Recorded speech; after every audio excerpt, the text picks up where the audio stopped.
Cell of goods act. इसके पहले एक वीडियो मैंने दिया है सेल ऑफ गुड्स एक्ट का, इंपॉर्टेंट है, एमसीक्यू बहुत पूछे जाते हैं, आप उसे देख सकते हैं मेरे चैनल पे। आज हम पढ़ेंगे सेल ऑफ गुड एक्ट से डेफिनेशन का जो सेक्शन 2 है, उस सेक्शन का क्लास 4 पढ़ेंगे।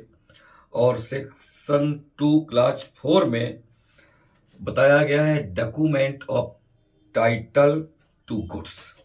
ये क्या होते हैं, कितने प्रकार के होते हैं, ये आपको याद करना ही पड़ेगा। अगर आपको कहीं कोई ट्रिक मिलती है या आप बना सकते हैं तो बेशक आप बनाइए। अगर ऐसा आप नहीं कर सकते हैं तो फिर इन्हें याद कर लीजिएगा, क्योंकि एमसीक्यू में अगर पूछा गया तो फिर गलती आपसे होगी।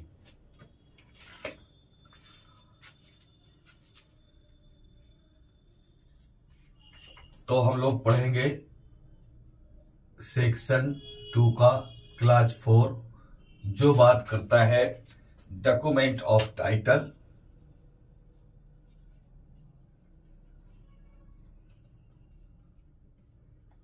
डॉक्यूमेंट ऑफ टाइटल की बात करता है, और ये टाइटल टू गुड्स ऐसे दस्तावेज की बात करता है जो गुड्स पर आपके टाइटल को बताए, आपके ओनरशिप को बताए। टाइटल मतलब ओनरशिप को बताए, ऐसा दस्तावेज जो ये बताए कि पर्टिकुलर गुड्स पे आपका ओनरशिप है। तो सेक्शन 2 का क्लास 4 ये बता रहा है कि सेल ऑफ गुड्स एक्ट के अंतर्गत किस तरह के दस्तावेजों को या किन किन दस्तावेजों को document of title to goods माना गया है। तो इसमें आपको पॉइंट टू पॉइंट याद करने की आवश्यकता होगी। तो सबसे पहला जो है, अगर हम देखें अम्ब्रेला कट में, तो बिल ऑफ लेडिंग।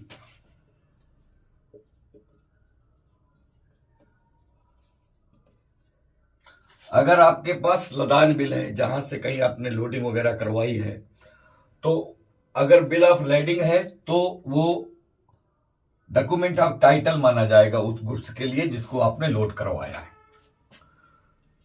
दूसरा, इनकी कोई ट्रिक मेरे पास नहीं है, इनको आपको याद ही करना पड़ेगा। दूसरा है डाक वारंट।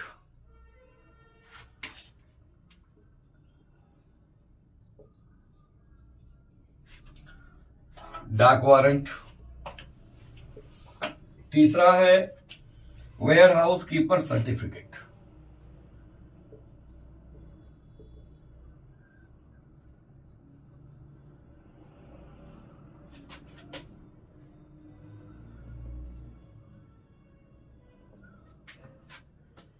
डाक वारंट आप जानते ही होंगे, डाक यार्ड वगैरह में जो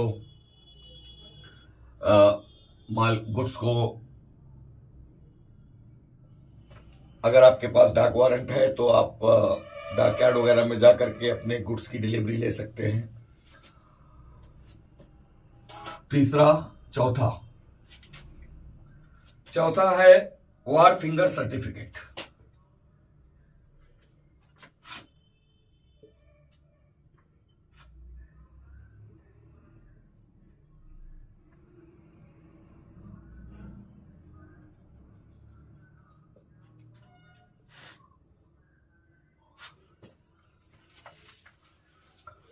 अब अगला देखेंगे तो रेलवे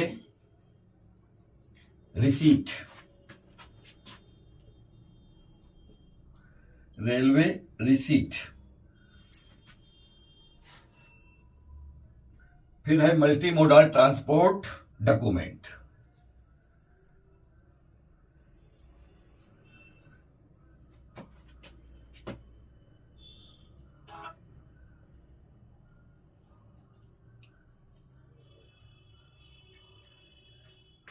डॉक्यूमेंट। इसके बाद वारंट और ऑर्डर,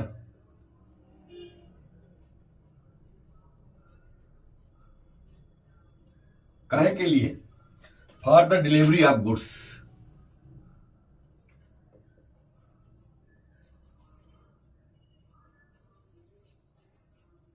डिलीवरी ऑफ गुड्स तो इतने तो बता ही गए हैं, लेकिन इतना ही नहीं है, इसके नीचे उन्होंने बेयर एक्ट में लिख दिया है any document, any other document used in the ordinary course of business as proof of the possession और कंट्रोल ऑफ गुड्स, ये उसने नीचे लिख दिया है। तो इतने तो हमें उसने गिना दिए हैं। इसके बाद उन्होंने कह दिया है कि और भी कोई ऐसा दस्तावेज हो सकता है जो ये शो करता है जो बिजनेस के व्यापार के समान अनुक्रम में तो प्रयोग होता है, साथ ही साथ वो आपका पोजीशन शो करे या फिर उन गुड्स पर, उस माल पर आपका नियंत्रण शो करे। कोई अगर ऐसा दस्तावेज भी है वो भी document of title of goods के अंतर्गत आएगा, उसको कवर किया जाएगा।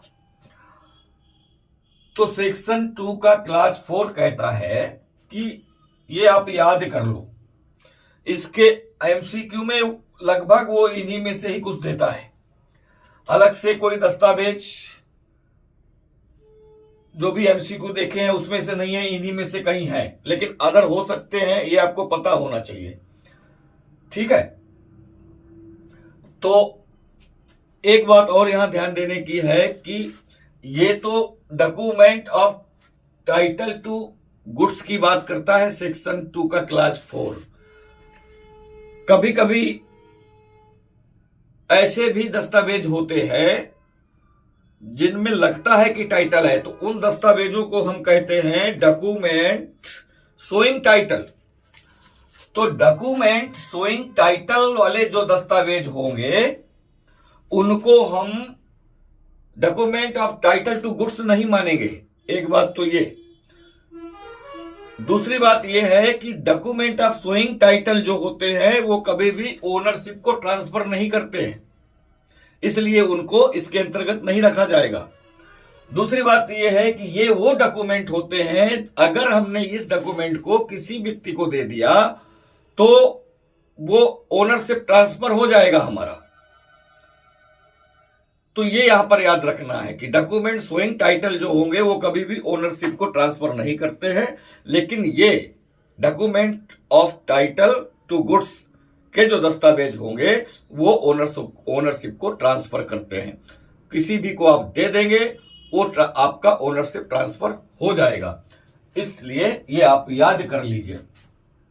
बिल ऑफ lading, डाक वारंट होता है, वेयर हाउस कीपर सर्टिफिकेट होता है ना, वार फिंगर सर्टिफिकेट होता है, ये वेयर हाउस कीपर सर्टिफिकेट है, वार फिंगर सर्टिफिकेट है। रेलवे रिसीट, तो रेलवे रिसीट में भी है कि अगर आपके पास, अच्छा एक बात और यहां ध्यान देने की है कि अगर ये डॉक्यूमेंट आपके पास है तो जो भी गुड्स पर ये टाइटल शो कर रहा है डॉक्यूमेंट, ये गुड्स कहां पर रखे हैं ये मायने नहीं रखता है।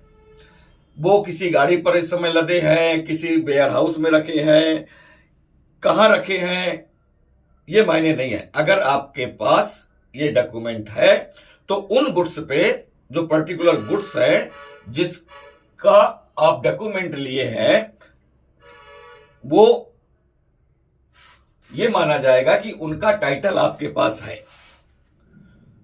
तो ये भी एक जानने की बात है कि गुड्स कहां पर है, यह महत्वपूर्ण नहीं है। महत्वपूर्ण यह है कि उन गुड्स का जो टाइटल है आपके पास, जो ओनरशिप है आपके पास, वो ओनरशिप को का दस्तावेज आपके पास है जिसको आप दिखा करके अपने माल की डिलीवरी ले सकते हैं, या किसी को भी दे देंगे तो वो ओनरशिप ट्रांसफर हो जाएगा और उस माल की डिलीवरी वो ले लेगा।